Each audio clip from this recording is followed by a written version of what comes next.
Hey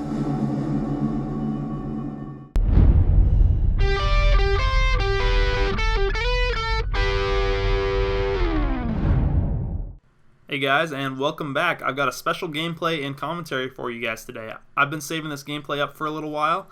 I think it's one of the best gameplays that I've gotten. I'm playing with my buddy T3xanGaming. I'll have a link to his channel on screen and in the description, specifically to his video of this gameplay from his perspective. So in this gameplay, I go 72 and 10 and get 3 swarms. And he goes 55 and 11 and gets either 2 or 3 swarms also. I don't quite remember how many.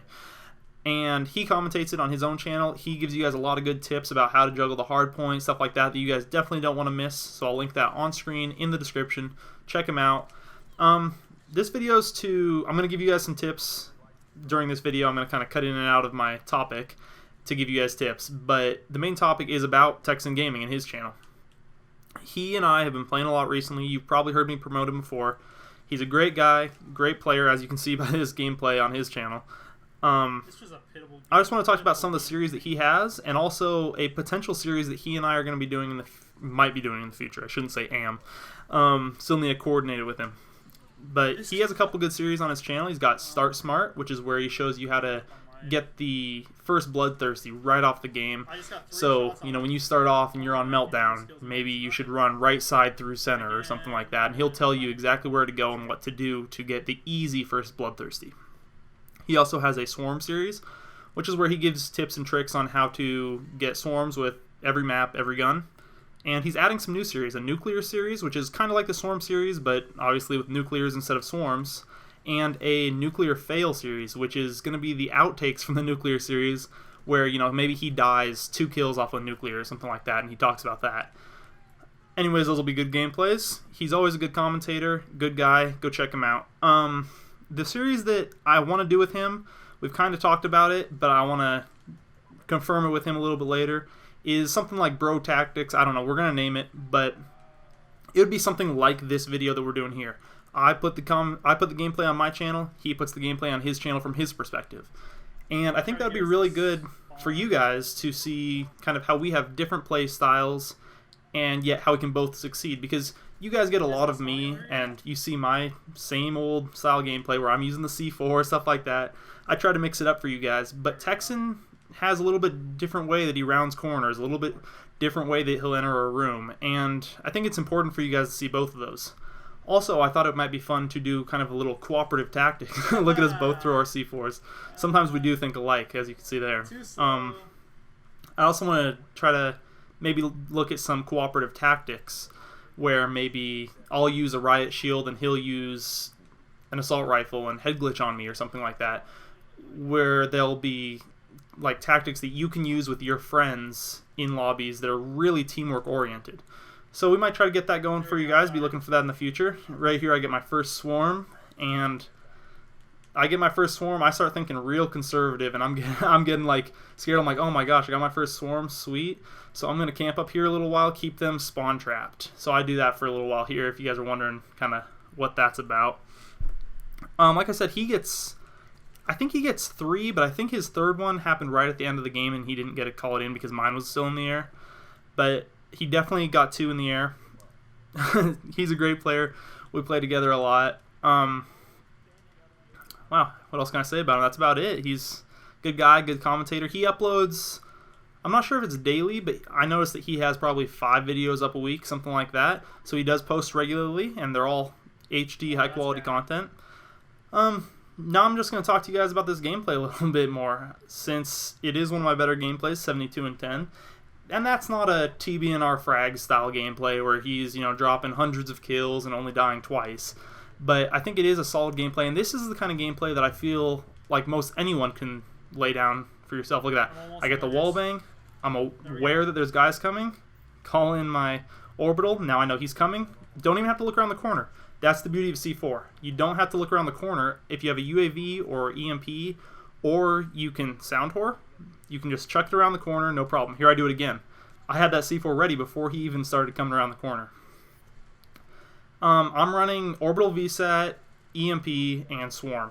When I'm going for swarms, this is usually what I use because I find that the orbital VSAT, once you get to the orbital, it's easy to get to the EMP, and once you have orbital and EMP in the air, you are just getting loads of assist points. So that really helps you get to your swarm. This map is not one of my favorites. You'll see I'm still chilling up here in this really annoying spot. Again, you guys have probably heard me talk about it 1,000 times on my channel by now. I see my teammates are all behind me. I want to go where they're not. I see that my teammates are trying to lock down the other half of the map by the hard point. And so I'm going to stay on this side of the map to keep them locked in their spawn and pick up some easy kills. Right here, I'm getting pretty nervous. You see I've got 4 bullets left. And that's it. So I know I killed the guy back here a second ago. I go back there to pick up his scavenger packs, pick up another gun. That way I don't die from a lack of ammo. Definitely, if you're going for swarms, gotta use scavenger or be really good at picking up other people's guns.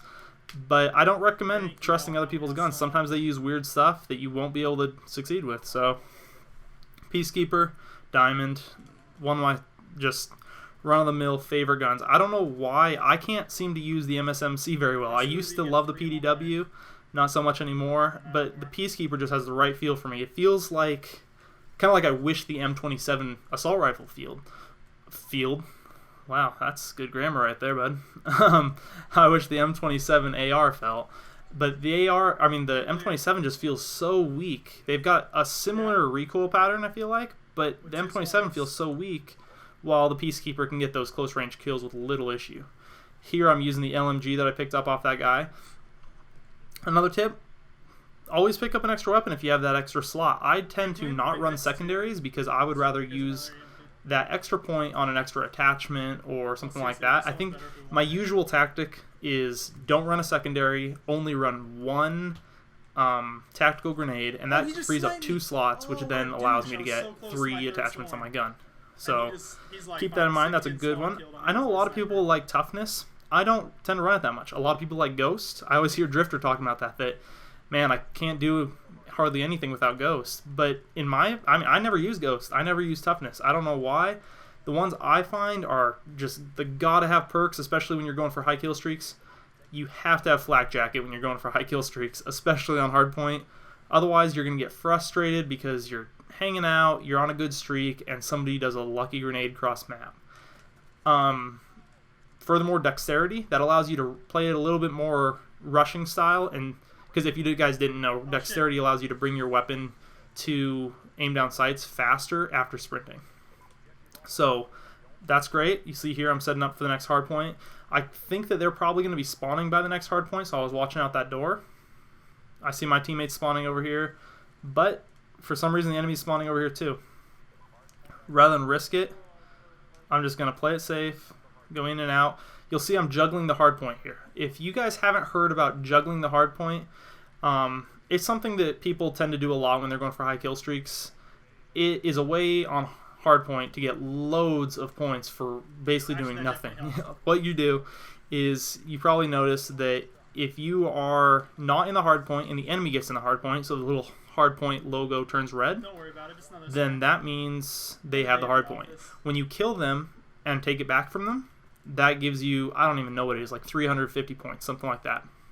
So by not constantly standing in the hardpoint, you can make the game last longer if you're winning against them, obviously. There's the swarm up in the air. And you can continually take that hardpoint back away from them. Anyways, guys, I hope you enjoyed the gameplay. Hope you enjoyed the tips. Make sure to check out T3xanGaming. Again, he's in the description. He has this same gameplay on his channel from his perspective. He's a great guy. If you enjoyed the video, make sure to like, favorite, and subscribe. And I will see you guys later. Take it easy.